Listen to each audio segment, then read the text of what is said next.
Have you ever really stopped to think about how much wisdom, how much depth can be packed into something like a children's picture book? It's surprising, isn't it? Yeah. They seem so simple on the surface. Exactly. I was really struck by this looking into ABCs with promises. It's this really thoughtful book designed to spark hope, and build core values in kids. hmm And the core idea, it's actually quite brilliant. They've sort of reimagined the alphabet, not just for sounds, but as this toolkit. Each letter, it unlocks a new promise or maybe a foundational truth. A toolkit for life, almost. Yeah. Starting right from the basics. Right. And often these truths have roots in Judeo-Christian principles, helping build character from a young age. So our mission today in this deep dive is to explore how this book goes way beyond just the ABCs. Yeah, into fostering real emotional intelligence. Precisely. Laying down values that hopefully stick for a lifetime. And what's so effective, I think, is how it uses these structures. Kids already know the alphabet. Simple little stories to bring in some quite complex ideas. Like what kind of ideas? Well, it's not just teaching values in a list. It's almost like No. preloading emotional resilience. Take A is for angel, for instance. A kid asks us about angels. Right. And suddenly you're talking about kindness, maybe divine protection, guidance, but in a way that a child can actually grasp. It's building that cognitive toolkit you mentioned, ready for later. That's a really powerful way to put it. And it just flows from there, doesn't it? Simple rhymes, big concepts. It's amazing how those simple illustrations and rhymes plant such deep seeds. It's like what experts call a mnemonic device, right? A memory helper. Exactly. You anchor ideas like love or perseverance to images and sounds they recognize. That visual association is key. So it's really leveraging visual literacy, too. Precisely. That ability to get meaning from images, not just the words on the page. When you pair these really vivid pictures with uplifting words, well, it boosts their ability to decode meaning on multiple levels. So these aren't just bedtime stories. Far from it. They're guides, really. Potent guides for emotional growth.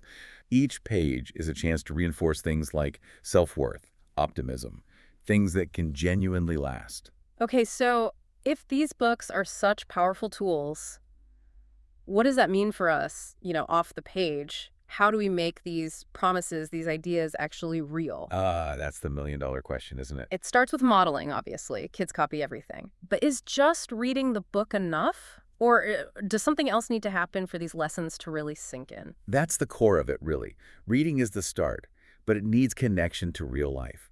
Exactly. Imagine your child is anxious, maybe about starting school. Yeah. You could bring up N is for night. The idea that even when it feels dark, there's still light, there's comfort. Right. You talk about their fears, maybe read that page together.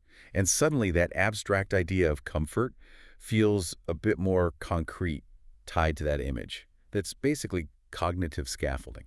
Cognitive scaffolding, like building a support structure. Yeah, exactly. The adult provides temporary support, like a mental bridge, helping the child grasp something new until they can manage it themselves. It's step-by-step emotional toolkit building, almost like a secret weapon for parenting. I can definitely see the power in that. And honestly, I think a lot of us adults could probably use a reminder of N is for night sometimes too. Oh, that's So it's not just mirroring the positive stuff, it's also equipping them, and maybe us, to handle the harder emotions, which, let's face it, can be tough for parents to model well themselves sometimes. That's precisely it.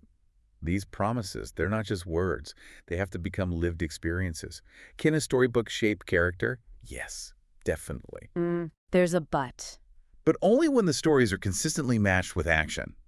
When a child actually sees an adult living out L is for lamp, lighting the way with wisdom or kindness, then those words become real, tangible. It's about that consistency. Absolutely. Stories at bedtime, yes.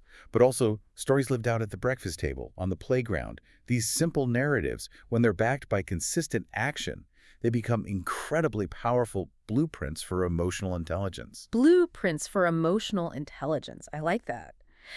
So, as we wrap up this deep dive, here's a thought, maybe a challenge for you listening. Just take one promise, one value we touched on today. Maybe it's C for courage, or F for faith, or even just kindness from S for sun. Just one. Yeah, just one. And find one small, tangible way to actually embody it in your own life this week. Think about how your actions, even small ones, can be like those ripples in a pond, inspiring the next generation to lead with heart and hope and imagination.